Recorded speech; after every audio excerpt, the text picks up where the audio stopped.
Соңғы күндері Төреғали Төрәліге қатысты түрлі даулы видеолар әлеуметтік желіде қызу талқылануда. Атышулы әншінің адвокаты Тілеужан Кішкенебаев өзінің қорғауындағы өнер иесінің қазіргі жағдайы туралы адам шошырлық ақпараттарды алғаш рет ашық айтты. Адвокаттың айтуынша, Төреғали іс-сапармен Қызылорда қаласына кетіп бара жатқан. Әншінің ата-анасы да, дертке шалдыққан үлкен қызы да сол жақтағы ауруханада жатыр екен. Ұшаққа асыққан ұлы дала баласы кептеліске тап болып, жол ережесін бұзған. Сол сәтте полиция қызметкерлері Төреғалиды тоқтатып, кейін олардың әңгімесі жанжалға ұласқан. Сондай-ақ аталған шулы оқиға кезінде көлікте Төреғалимен бірге аяғы ауыр әйелі де болған. Қорғаушының сөзіне сенсек, аталған шулы оқиға кезіндегі айқай-шу жүкті келіншектің денсаулығына зиян келтірген көрінеді. Бейнетаспада көлікте әйелінің отырғанын көруге болады.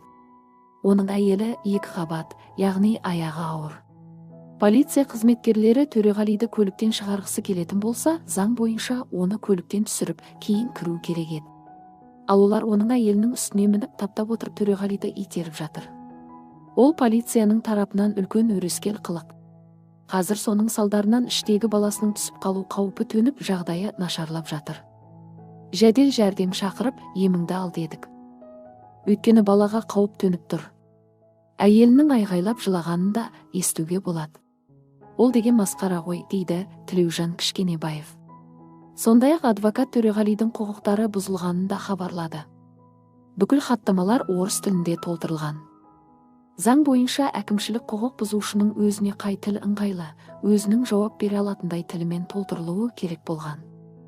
Өкінішке орай, біздің полиция қызметкері өздеріне ыңғайлы, Төреғалидің түсінбейтінін біле тұра орыс тілінде толтырған. Оның құқықтарын өрескел бұзған. Одан бөлек құқықтары түсіндірілмеген. Қорғаушыны шақыру туралы талабына құлақ аспаған. Сонымен істі осылай сотқа жолдаған, деді адвокат. Тілеужан Кішкенебаев өзінің қорғауындағы Төреғалидің есірткі заттарын қолданғанын жоққа шығарды. Тіпті тәуелсіз сарапшыларды шақырып, алдағы уақытта апелляциялық шағым түсіретінін жасырмады. Масаң күйде ауытқулық белгілері бар деген анықтама келген. Оны біз Төреғалиден сұрағанымызда, ол масаң күйде болатындай ешқандай әрекеттер жасаған жоқпын деді.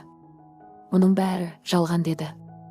Төреғали солай айтқаннан кейін нақтырақ көзімізді жеткізу үшін біз қосымша сараптама сұраған болатынбыз.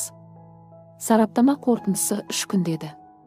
Егер қорытындысы келетін болса, біз апелляциялық шағым түсіреміз. Қазіргі таңда апелляциялық шағымды дайындап жатырмыз, деді Төреғалидің мүддесін қорғаушы маман. Айта кетейік, Төреғали Төрәлі Алматыда есірткіге мас күйде полицияға ұсталған болатын. Кейінірек әнші 20 тәулікке қамауға алынып, 7 жыл мерзімге көлік басқару құқығынан айырылды.